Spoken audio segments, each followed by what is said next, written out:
eu sou Redmon e este é o primeiro vídeo do curso Bruxaria Dracaina. Para quem não me conhece, vou deixar o meu Instagram aqui embaixo. Eu já trabalho com bruxaria tradicional, natural, na minha jornada aí como bruxa. E tem aí alguns anos, tá? Tem por volta de 5 anos que eu tenho me dedicado ao sacerdócio de Hecate. Então, sou sacerdotisa de Hecate, idealizadora da bruxaria Dracaina. E hoje eu vim trazer para vocês essa primeira aula, que é uma aula falando mais especificadamente sobre a deusa Hecate. Vou colocar aqui para vocês. Então vamos começar a falar sobre o significado do nome de Hecate. Se nós fôssemos fazer a pronúncia correta, o correto seria falar Hecate. Mas aí nós estamos abrasileirando e aí ficou Hecate. A origem da palavra Hecate não é conhecida pela história, tá? Contudo, existem 3 hipóteses conhecidas. A primeira hipótese seria, segundo os estudos da obra de Hesíodo, Hecate corresponde à palavra grega que significa vontade. A segunda versão é a mais conhecida do significado do nome, que é associada à palavra masculina Hekatos, que é um epíteto. Eu vou explicar para vocês mais para frente o que é um epíteto do deus Apolo, que é o deus da música, sendo traduzido como aquela que trabalha à distância, aquela que remove ou move, aquela que possui um longo alcance ou ainda aquela que lança dardos à distância. Vou tirar isso aqui da frente. E temos aí a terceira hipótese, que seria o nome Hecate, uma correspondência a Hecate, que é a deusa egípcia do nascimento, tá? São 3 hipóteses, pode ser que seja uma dessas ou pode ser que seja nenhuma dessas, porque como Hecate também é a deusa dos mistérios, então aí sempre vai ficar um mistério quanto à origem realmente da palavra do nome de Hecate. Então vamos passar aqui para o próximo tópico, deixar avançar. Nós vamos falar agora sobre a mitologia. A deusa Hecate aparece em 2 importantes episódios da mitologia grega: o rapto de Perséfone, que é a rainha do submundo, e a guerra dos gigantes. Eu trouxe para vocês o rapto de Perséfone, porque dentro da bruxaria dracaina, Perséfone tem um papel muito importante. Então, eu preferi trazer a ilustração dele. Então, eu vou explicar para vocês em um resumo do que seria o rapto de Perséfone. Perséfone, filha de Deméter e Zeus, é raptada pelo deus Hades para a dimensão do submundo. Seus gritos e pedidos de socorro não foram escutados por nenhuma divindade, nem mesmo pelos seus poderosos pais. Aí eu coloquei uma observação: será que ela pediu socorro mesmo? Porque existem várias versões do rapto de Perséfone, mas eu defendo aquela história de que ela foi por livre vontade. Mas aí nas próximas aulas eu vou trazer para vocês esse mito aí comentado por mim e com alguns apontamentos. As únicas divindades que escutaram seu lamento teriam sido Hecate e Hélio, que é a personificação ali do sol, Apenas essas 2 divindades teriam aí ouvido os pedidos de socorro de Perséfone. Então, deixa eu avançar. Continuando.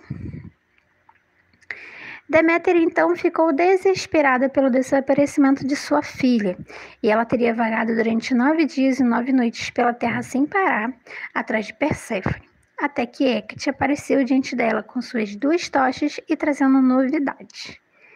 Então, Hecate disse que ouviu os pedidos de ajuda de Perséfone, então as 2 deusas foram até Hélio, que é a personificação do sol, e como ele vigiava todos os homens e todos os deuses, assim forneceu as informações sobre a localização de Perséfone, e eles foram ao submundo para resgatar Perséfone das mãos de Hades. Então foram ali os dois, basicamente, resgatar esse, logicamente, um resumo, tá, gente, do mito, que o mito é muito longo, muito grande, tem muitas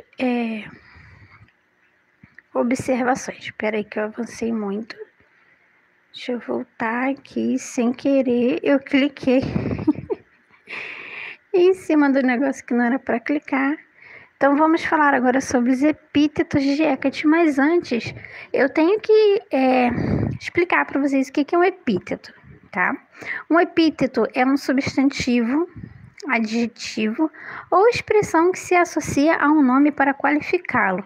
Pode ser aplicado a pessoas, divindades, etc. Então, eu vou explicar para vocês uma aplicação, tá? O epíteto é como se fosse um apelido, ou então como se fosse um sobrenome, tá? Por que um apelido? Por exemplo, vamos supor que João é ruivo e ele trabalha em um lugar onde tem várias pessoas e vários deles são João. Então, ele é conhecido como João o Ruivo, porque ele tem cabelos ruivos. Então, esse apelido pode ser que seja chamado de epíteto também, tá? Agora, o sobrenome. Mas, antigamente, os sobrenomes tinham a ver com alguma qualidade da pessoa, não era só questão de família, tinha a ver com qualidade da pessoa também. Então, por isso que está falando sobrenomes. Então, aí nós vamos ver aí agora uma listinha bem basicazinha de alguns epítetos de Hecate, tá? Eu falo alguns porque são muitos epítetos associados à deusa, então nós vamos ver alguns, tá? Aí tem 3 colunas, deixa eu tirar isso aqui da frente. A primeira coluna tem o epíteto grego, a segunda a transliteração, que seria como que nós falamos, e na terceira coluna nós temos a tradução. Logicamente, né, eu como brasileira não vou saber falar a pronúncia correta do grego, mas a gente pode, eu vou falar só para poder ilustrar, tá bom?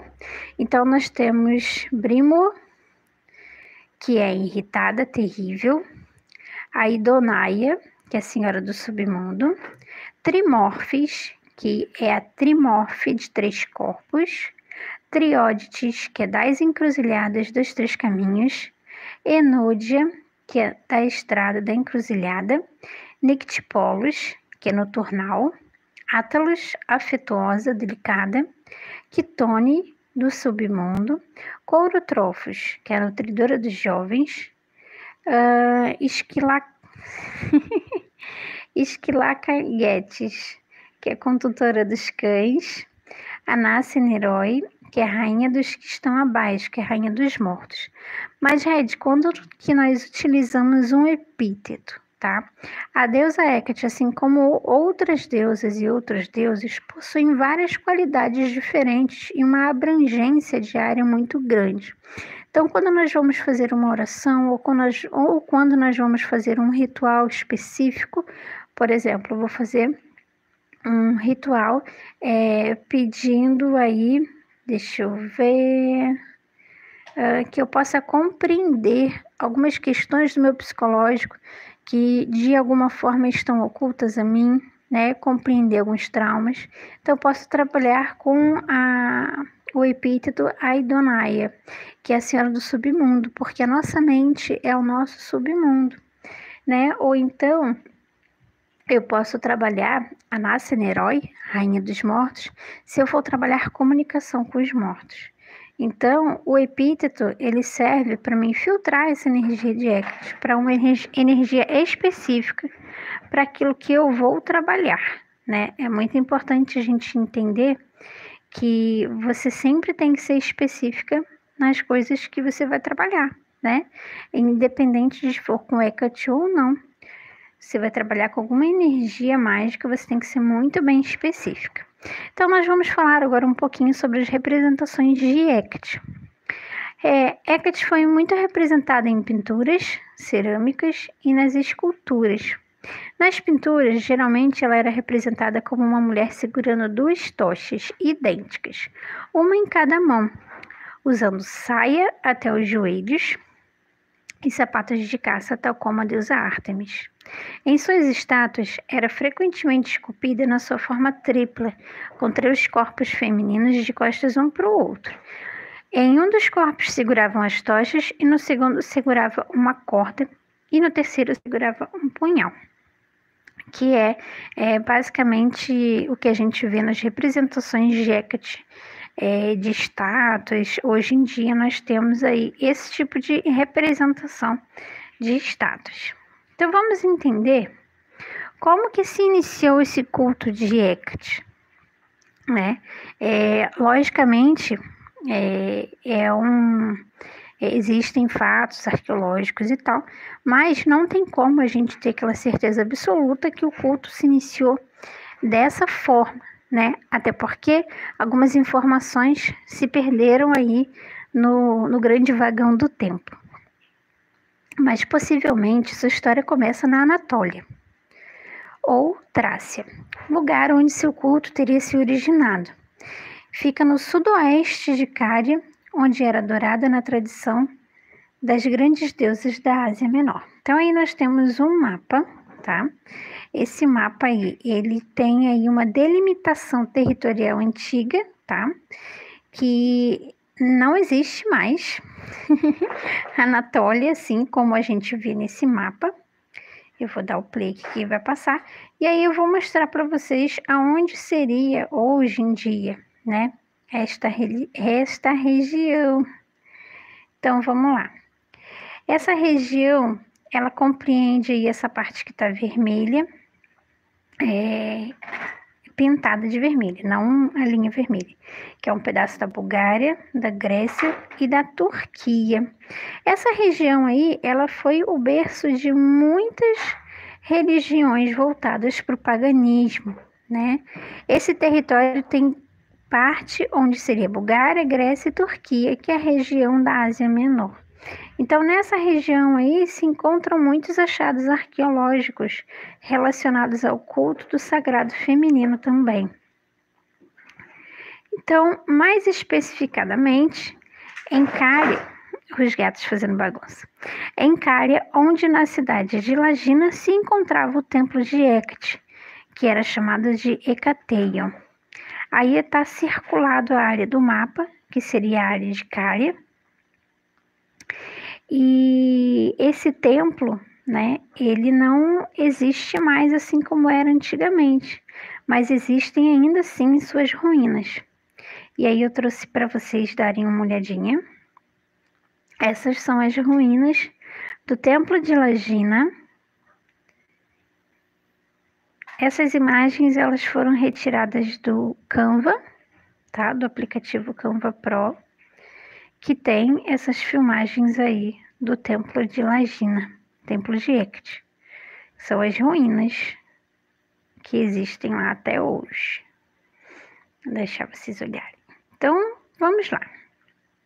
Poderíamos dizer que, iniciando entre os povos cários ou trácios, o culto de Hecate foi se espalhando no decorrer dos séculos, até chegar aos gregos, onde a assimilação do culto foi maior. Ou seja, né, a civilização grega era uma civilização muito forte, de características fortes. Então, conseguiu, né, espalhar o nome de Hecate com mais força. Então, vamos lá. Bruxaria dracaina, elementos naturais. Existem alguns animais relacionados à deusa Hecate, como o touro, o cavalo, a cabra, o cachorro, a ovelha negra, o morcego, a serpente, o lagarto, a coruja, o dragão e o peixe. Desses animais, infelizmente, os lagartos e as ovelhas eram utilizados para fins sacrificiais.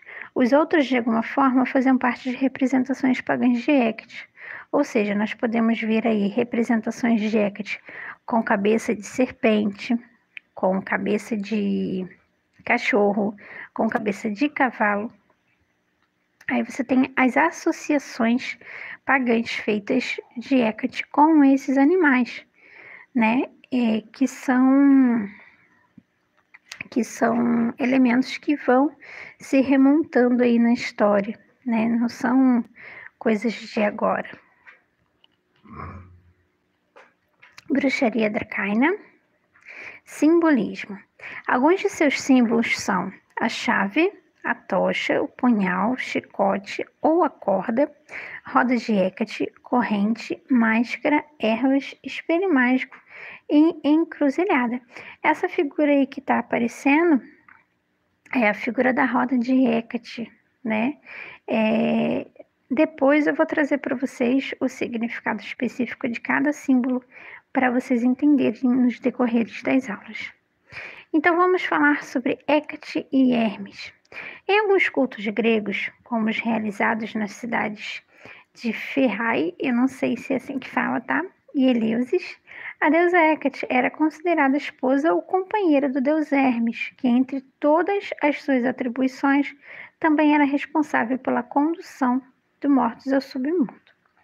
Por isso, os deuses eram considerados os senhores dos fantasmas e dos mortos, e conta-se que tanto Hecate como Hermes teriam resgatado Perséfone do domínio de Hades. Então, assim, existem vários textos falando sobre essa ligação de Hecate e Hermes. Quem quiser se aprofundar, tá? É basicamente o único deus, assim, associado a ter algum tipo de ligação com Hecate. Bruxaria da Caina continua na próxima aula.